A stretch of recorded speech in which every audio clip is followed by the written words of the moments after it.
오늘은 7월 26일 에스겔서 7장 1절부터 13절입니다.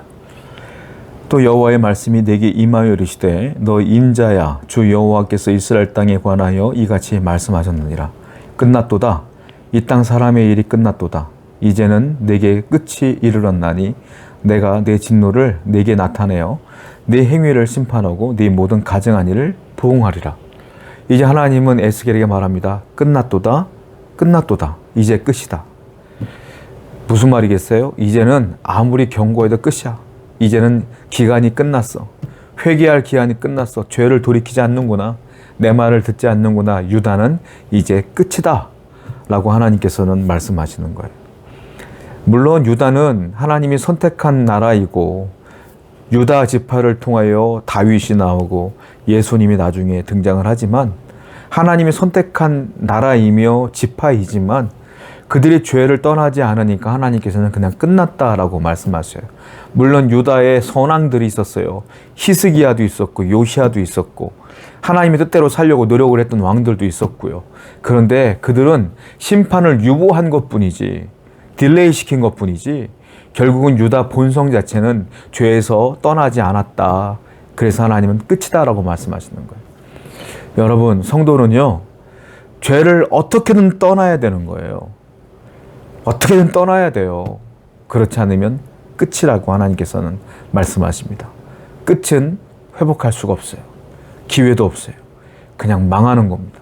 우리가 그런 날이 오기 전에 정신을 차리고 하나님께 나아가기를 축원드립니다. 4절이에요. 내가 너를 불쌍히 여기지 아니하며 긍휼히 여기지도 아니하고 네 행위대로 너를 벌하여 네 가증한 일이 너희 중에 나타나게 하리니 내가 여호와인 줄을 너희가 알리라. 네 행위대로 내가 벌하리라. 네 행위대로 내가 벌할 거야 라고 말했어요. 하나님은 유다의 그 행함에 따라서 남유다의 행함에 따라 이스라엘 백성들의 행함에 따라서 벌하는 것뿐이다 라고 말씀하세요. 행위대로 심판하시고 행위대로 벌하는 거예요. 그들이 우상을 따랐기 때문에 벌하는 거예요. 하나님의 말씀을 안 따랐기 때문에 벌하는 거예요. 여러분, 구원은 어떻게 받습니까? 믿음으로 받습니다. 구원은 믿음으로 받는 거예요. 행위로 받는 게 아니에요. 그런데요, 믿음으로 구원받는 자들에게는 그 믿음의 행위가 드러나게 돼 있어요. 믿는 사람은 믿음의 행위가 드러나게 돼 있다고요. 그러니까 믿음으로 구원받는 것인데 정말로 구원받을 만한 믿음을 가진 사람은 믿음의 행위가 나타나게 돼 있다는 거예요.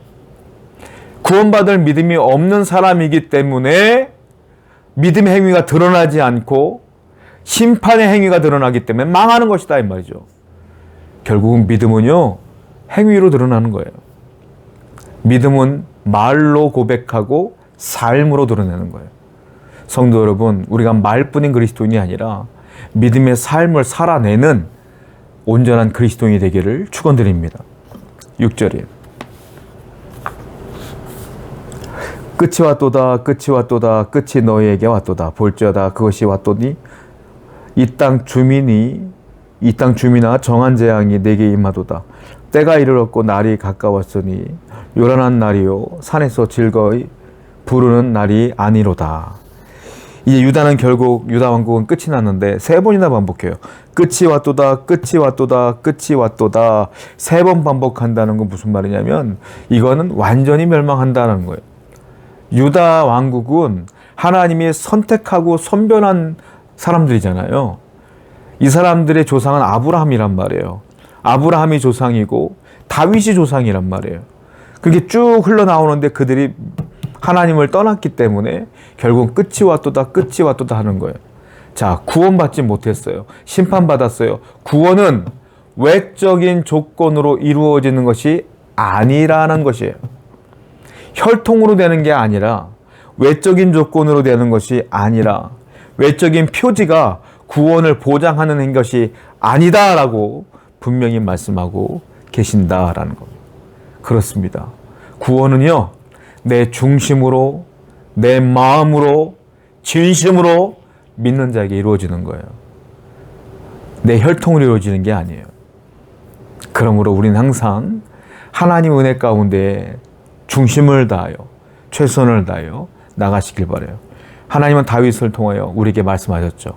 하나님은 중심을 보신다고 그랬어요. 중심을 보신 하나님. 우리 중심이 하나님께로 늘 나가기를 축원드립니다. 9절입니다. 내가 너를 불쌍히 여기지 아니하며 긍휼히 여기지도 아니하고 네 행위대로 너를 벌하여 너의 가증한 일이 너희 중에 나타나게 하리니 나 여호와가 때리는 이임을 네가 알리라.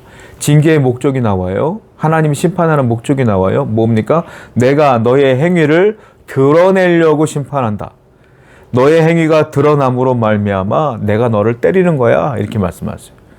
죄는요, 감추는 거예요. 하나님은요, 죄를 드러내게 하셔요.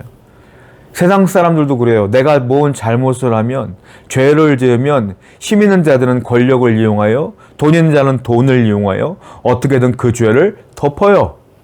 사람은 덮어요. 세상의 권력은 그 죄를 덮어요. 그런데 하나님은 어떻게 해요? 죄를 드러내세요. 드러내세요. 성도는 그러므로 하나님 앞에 나갈 때 어떻게 되느냐? 죄를 드러내야 돼요. 하나님, 내가 이런 죄를 졌어요. 죄를 드러내는 자는 하나님께 회개하는 자예요. 하나님의 용서를 구하는 자예요. 그런 자에게 긍휼을 주신다. 끝까지 덮는 자는 하나님이 뭐라 했어요? 내가 때린다. 죄를 드러내게 하기 위해서. 성도는 늘 가장 좋은 건 죄를 멀리하는 거고요. 어쩔 수 없이 죄를 졌으면 하나님 앞에 드러내야죠. 회개해야죠. 오늘도 하나님께 맞기 전에, 심판받기 전에 내 죄를 드러내며 사는 여러분 되기를 축원드립니다. 12절입니다. 때가 이르렀고 날이 가까웠으니 사는 자도 기뻐하지 말고 파는 자도 근심하지 말 것은 진노가 그 모든 무리에게 임함이로다. 파는 자가 살아있다 할지라도 다시 돌아가서 그 판 것을 얻지 못하리니 이는 묵시가 그 모든 무리에게 돌아오지 아니하고 사람이 그 죄악으로 말미암아 자기의 목숨을 유지할 수 없으리라 하였음이니라. 자, 파는 자, 사는 자, 또 파는 자, 사는 자가 계속 반복되어져요. 무슨 말이에요? 이제 심판이 왔어요. 때가 이르렀다. 끝났다. 심판이 와요. 그런데 심판이 왔음에도 불구하고 이제 심판이 임박했음에도 불구하고 토지를 매매한다는 거예요. 이게 산다는 것은. 사고 파는 거예요. 매수하고 매입하고 또 매매하고 계속 얘기하는 거예요. 땅을 산 사람은 싸게 샀으니까 기쁘다. 땅을 어쩔 수 없이 싸게 판 사람은 아이고 조금 더 비싸게 팔 거라고 환탄한다 이 말이에요. 얼마나 억울하겠느냐. 그런데 그게 뭔 상관이냐는 거예요. 이제 끝인데, 이제 끝났는데 네가 죽어서 그 땅 판값을 받을 수 있겠어? 네가 싸게 샀어도 그 땅 가져갈 수 있겠어 이 말이에요. 이게 죽으면 끝인데, 심판인데 그게 무슨 상관이냐는 거예요. 여러분, 이 세상에서 내가 땅을 사고 땅을 팔고 그 모든 재물들을 나를 위해 쌓아놓으면 나중에 심판할 때 그거 어떻게 할 거예요? 그것 때문에 내가 힘겹게 살아왔는데 어떻게 할 거예요? 가장 불쌍한 사람은 정말 돈 버는데 혈안이 되어 있다가 아껴 쓰다가 아무것도 못하고 병들어 돌아가시는 분들 참 안쓰러워. 그런 거 보면 가져가지도 못할 것, 마음껏 쓰지도 못하고 말이에요. 그런 분들도 많지 않습니까? 그래서 성경은 우리에게 말하죠. 너의 보화를 땅이 아니라 어디에? 하늘에 쌓아두라. 이게 지혜입니다. 이 땅은 끝이에요. 이 땅에서 우리가 영원히 살 수 없어요. 그러니까 우리의 보화를 하늘에 쌓아두셔야죠. 하나님의 영광을 위하여, 복음을 위하여 지금 가지고 있는 여유로운 물질들을 하나님께 드려가며 여러분들의 보화를 하나님께 쌓아가는 여러분 되기를 축원드립니다. 기도하겠습니다. 하나님 감사합니다. 끝이라는 말 자체가 우리에게 희망이 없음을 압니다. 그러므로 끝이란 말 오기 전에 정신을 차리게 하시고 죄를 드러내고 하나님께 나아갈 수 있도록 회개함으로 용서받는 자가 되게 해 주옵소서. 예수님의 이름으로 기도드렸습니다. 아멘.